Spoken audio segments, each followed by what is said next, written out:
Amidst the jewels, glitter, TikTok videos, and screaming fans that make up Taylor Swift's acclaimed Eras tour, the world-renowned artist is receiving backlash from Swifties over her alleged relationship with 1975 singer Matty Healy, according to Rolling Stone.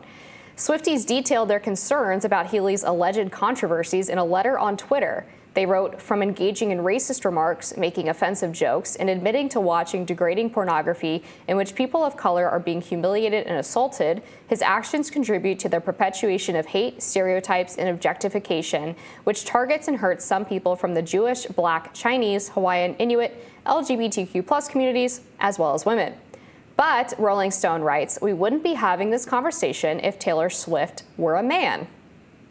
Healy has been under fire for discourse he was involved in when he appeared on an episode of the Adam Friedland show in February. Let's listen. Ice Spice, you know who that is? Nick doesn't know who it is. She's like one of the Spice Girls. Yes, that's she's right. like this rapper. She's the rapper that from has the Spice one- Girls. Inuit Spice Girl. Just this chubby Chinese lady. Yeah, I rap music. Do they talk like that? Do Inuits talk like that? They don't talk with a Chinese They accent. talk like a more Hawaiian style. Yeah, more Hawaiian. Yeah. Welcome to Hawaii. At a concert in New Zealand in April, Healy told the audience, quote, "I'm kind of a bit sorry if I've offended you," in reference to the Ice Spice remarks. But in a new profile in The New Yorker from a few days ago, Healy told the New Yorker writer, "But it doesn't actually matter. Nobody is sitting there at night slumped at their computer and their boyfriend comes over and goes, 'What's wrong, darling?' And they just go, 'It's just this thing with Matty Healy.' That doesn't happen." When the reporter responded, "Maybe it does," Healy said, "If it does, you're either deluded or you are, sorry, a liar." So, seems like a great guy. That's where I come from, is we're going to get a great album out of this because there's no way this ends well. Because even if he's doing this all as some kind of satirical bit, what kind of insufferable person makes this their satirical bit? I don't know. I don't think it's going to end well. I don't have an appreciation for this kind of satire, if that's what it is. Yeah, it probably wouldn't be my first choice of a person to date, but I do think the outrage from Swifties is pretty overwrought. I mean, the girl just got out of a 6-year relationship. She's going through a tough breakup. Of course, she's going to rebound with somebody who's a little uncouth and pretty much the exact opposite of her previous boyfriend, Joe Alwyn, who was basically considered by her fans to be too perfect and too boring. Now she has a guy who kind of loves public attention, wants to be seen with her, and is a little bit on the edgy side. Now, I do think that the people who are basically accusing him of being some right-wing Nazi are totally out of line. This is a guy who has multiple songs singing about supporting the Black Lives Matter movement. By all measures, he's pretty much a pro-social justice, left-wing kind of guy who just likes pushing boundaries when it comes to humor. So this whole open letter nonsense from her fans is just sort of parasocial nonsense, I think. Yeah, I think he's likely doing a bit, but I don't find it funny. Like, I don't have a problem with pushing the boundaries of what you say in public, especially for the sake of comedy. I'm all for that. But the way Matty Healy does it, he looks like the guy from the Flushed Away movie, and he has a bit where he says that that's the guy. And as a Swiftie, and moreover as a Gaylor, there is a trope that women always pick a guy, if they're bi, that looks like the guy from Flushed Away. He kind of looks like that cartoon character. So I'm not a big Matty Healy fan. However, there is that element of like, this is a very successful woman being made to answer for her partner, who is this guy from the 1975 who likely never sought to seek this level of celebrity. He wanted to play his music and say his silly, sometimes racist things. Now he's under such scrutiny and we're making her answer for it. I don't support making Taylor answer for Matty Healy's comments whatsoever. Yeah, it's weird. It reminds me of a lot of the political debate and conversation that people have with spouses, for example, who differ on the political spectrum, like the Conways. The media was constantly trying to have Kellyanne respond to her now, I guess, ex-husband or soon-to-be ex-husband George Conway's tweets where he opposed Trump.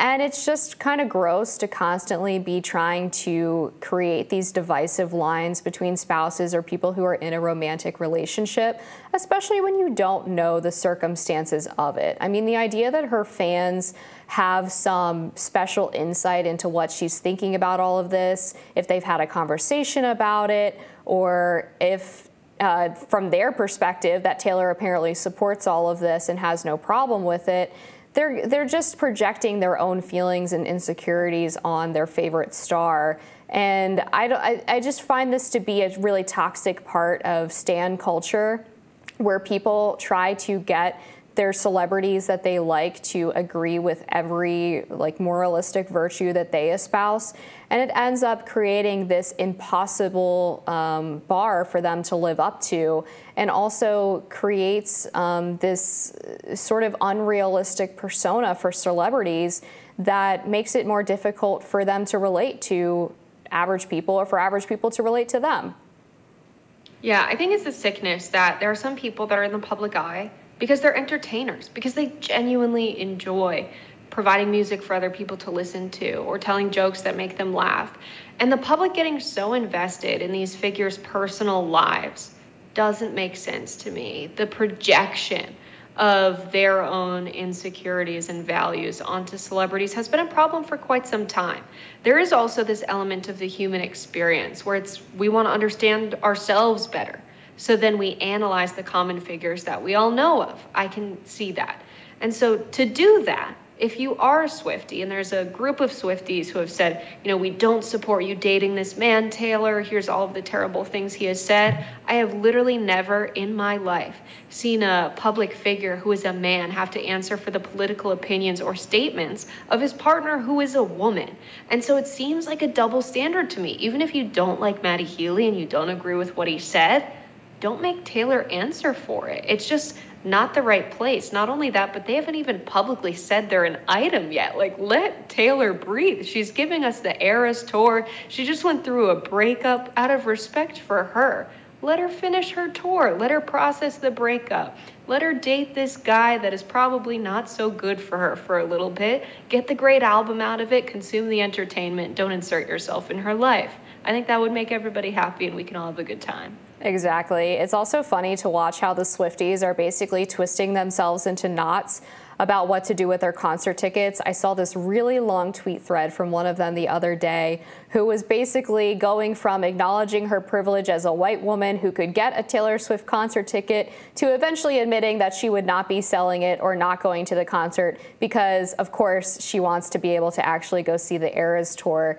but just couldn't, I guess, accept that she had all of these problems with her dating Matty Healy, but not, I guess, having big enough of a problem with it to not go to the tour. They really are trying to justify, I guess, their continued financial support of her, even though they supposedly find her values despicable. And I think that plays into what Matty Healy was saying in that New Yorker article, which in the end of the quote, he essentially says that these people are virtue signaling. They're trying to prove how good they are by acknowledging how bad he supposedly is. And it's this larger trend of people on the internet trying to find a common enemy to rally around to prove that they are the virtuous ones. And it's what's led to our modern cancel culture and the idea that people are constantly beholden to things they did 10, 20 years ago and have no ability to grow.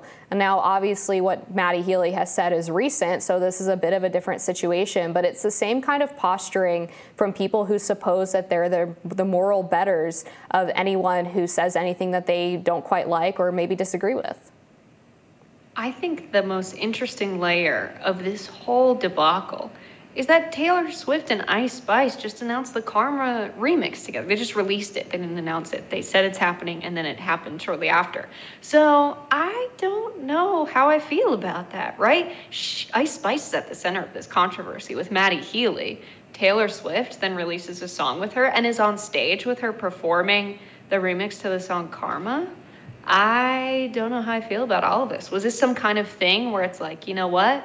I'm not going to publicly fight back against Matty Healy or start a beef if you give me some of your fans and we do a collab song together. Maybe it was that kind of PR move trade that we see that's very common in the industry.